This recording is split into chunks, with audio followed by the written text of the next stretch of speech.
Nessa edição do EcoSenado, você acompanha uma retrospectiva dos trabalhos da Comissão de Meio Ambiente nos primeiros 6 meses desse ano. Os senadores discutiram temas polêmicos, como o vazamento de óleo provocado pela Chevron na Bacia de Campos e o incêndio que atingiu a Estação Brasileira Comandante Ferraz, na Antártica. Também entraram em pauta temas como o uso da técnica de rochagem na agricultura, a política para a gestão das águas e as alternativas para o desenvolvimento sustentável nas grandes cidades brasileiras. É o que você vai ver agora no EcoSenado.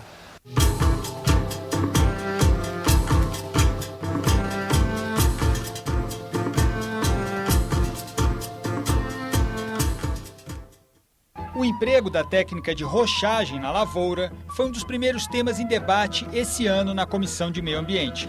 Pesquisadores e técnicos dos Ministérios da Agricultura e das Minas e Energia trouxeram informações e dados de pesquisas sobre o assunto. A rochagem é a utilização de pó de rocha para recuperar solos danificados.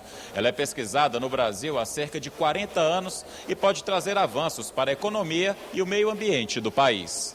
Dados da Associação Nacional para a Difusão de Adubos mostram que o Brasil tem importado quantidades cada vez maiores de matérias-primas para produzir fertilizantes. Em 2006, foram 21 milhões de toneladas. O número aumentou para 26 milhões de toneladas no ano passado, o que corresponde ao investimento de 2,5 bilhões de reais. O país importa 90% do potássio, 75% do nitrogênio e 50% do fósforo utilizados na produção de insumos agrícolas. A rochagem, ela contribuiria muito para se reduzir as importações desses materiais, ao mesmo tempo que poderia ter todo um desenvolvimento, seja da pequena, da média e da grande agricultura. Oferece resultados muito positivos. As hortaliças, que têm ciclo extremamente curto, também dão respostas muito positivas. No dia 25 de fevereiro, um incêndio atingiu a Estação Brasileira na Antártica, destruindo quase todas as instalações e deixando como saldo 2 militares mortos.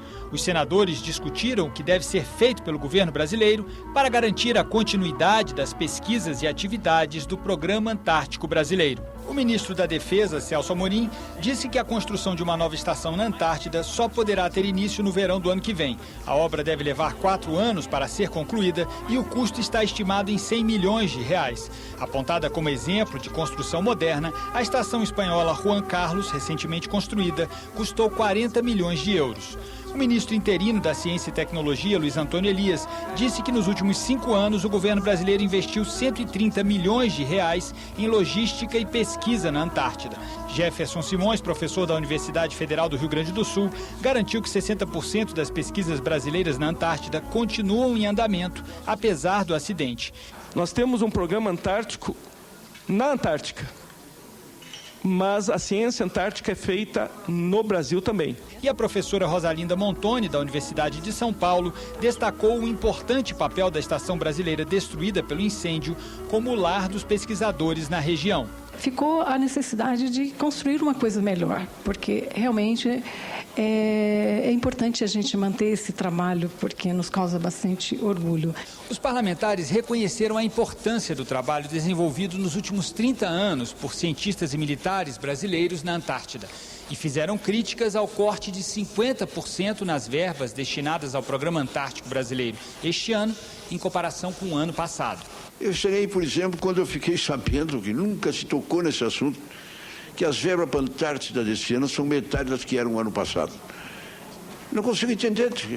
Vocês têm ouvido a nossa disposição absoluta de recriar as condições de pesquisa e necessariamente, e o que for necessário recolocar, será feito. A comoção nacional que esse fato causou e a ampla divulgação desse episódio e agora a oportunidade dos senadores conhecerem com mais profundidade a importância do trabalho que ali é desenvolvido, certamente contribuirá para uma mobilização maior em torno de recursos regulares e significativos para a continuidade das pesquisas naquele continente.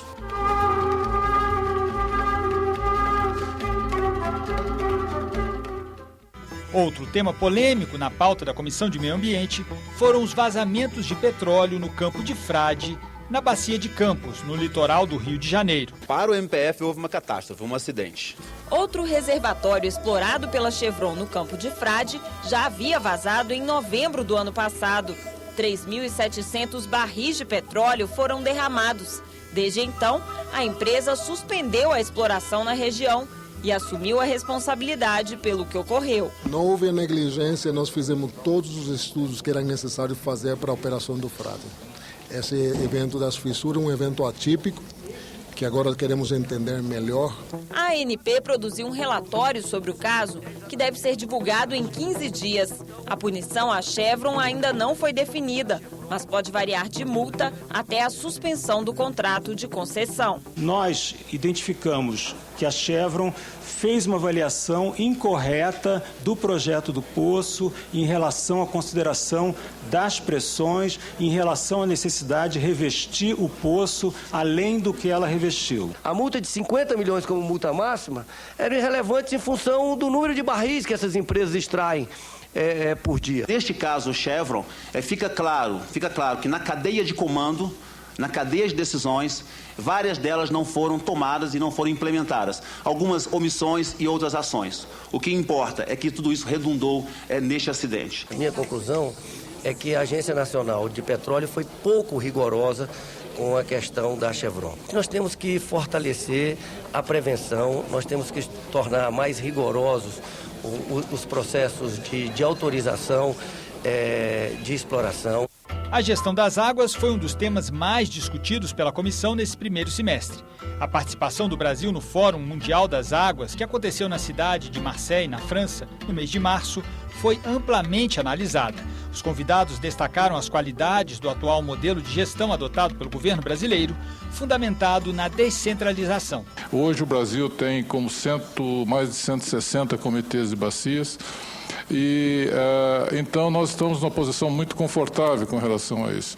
E são poucos países que têm isso. Os convidados reconheceram a atualidade da legislação brasileira para o uso das águas e o importante papel do país na discussão mundial sobre recursos hídricos. Mas os problemas práticos que têm surgido na gestão de bacias hidrográficas pelos mais de 160 comitês já instalados no país também foram apontados. No caso específico dos comitês de bacia, eles precisam ser institucionalizados mesmo, no sentido de que eles existem, são criados por determinação legal, mas a própria participação deles junto de governos estaduais, municipais, do próprio governo federal, ela fica esvaziada, porque eles não têm uma personalidade jurídica própria. A ministra do Meio Ambiente, Isabela Teixeira, também esteve na comissão discutindo o assunto. Ela destacou que hoje é fundamental ter uma visão estratégica sobre a gestão das águas, que leve em conta o fenômeno das mudanças climáticas. Os debates todos de natureza internacional sugerem um caminho absolutamente estratégico no cenário de mudança de clima a respeito dos estoques, das reservas hídricas do planeta e sobre o futuro do uso dessa água, não só para abastecimento humano, mas para as atividades econômicas. Particularmente aqui, cabe destacar a questão da agricultura, a questão vinculada à irrigação propriamente dita, até a questão do uso da energia.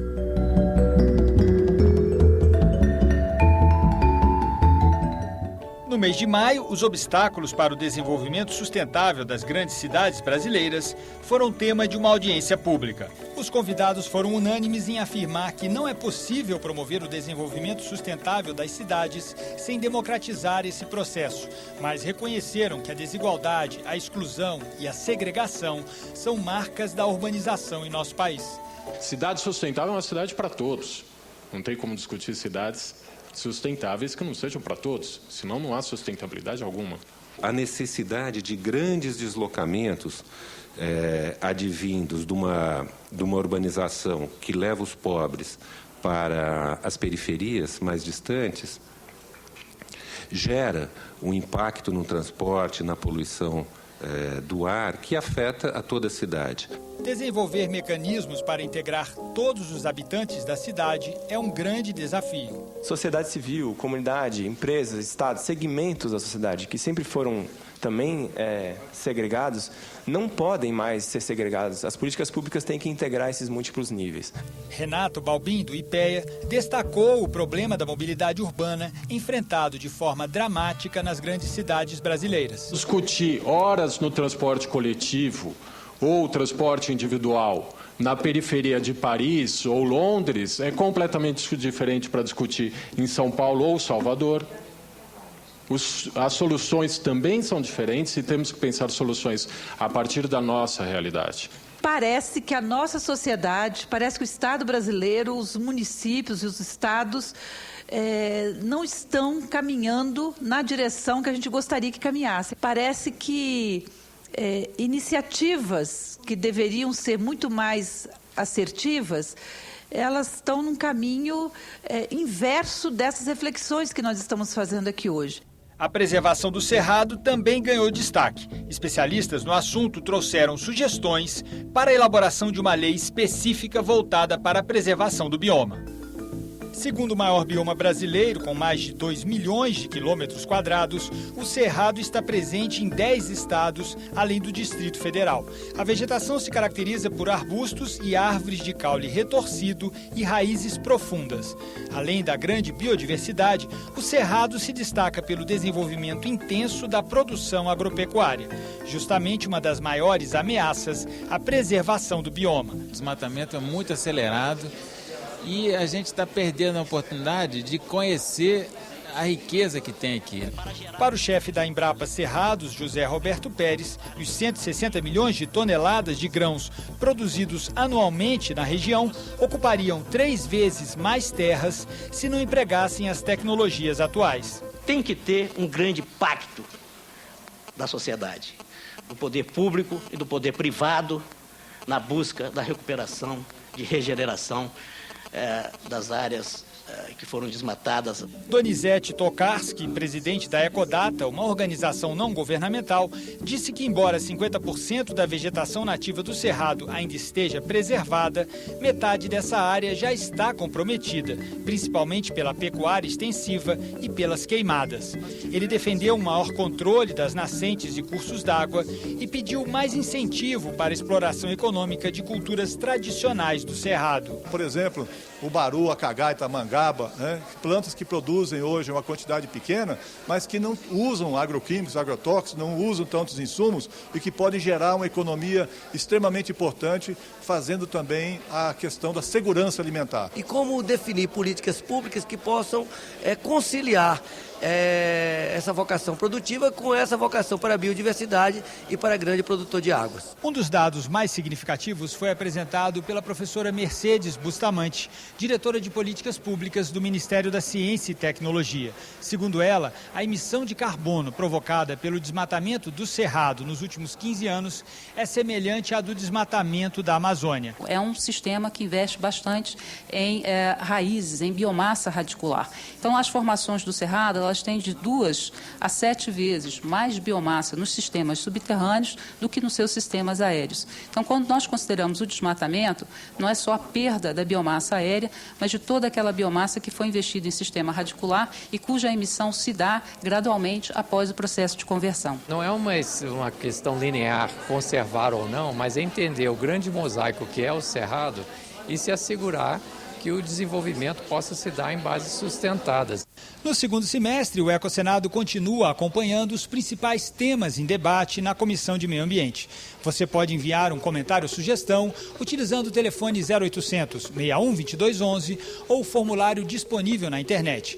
Nosso endereço é www.senado.gov.br/tv. Até o próximo programa.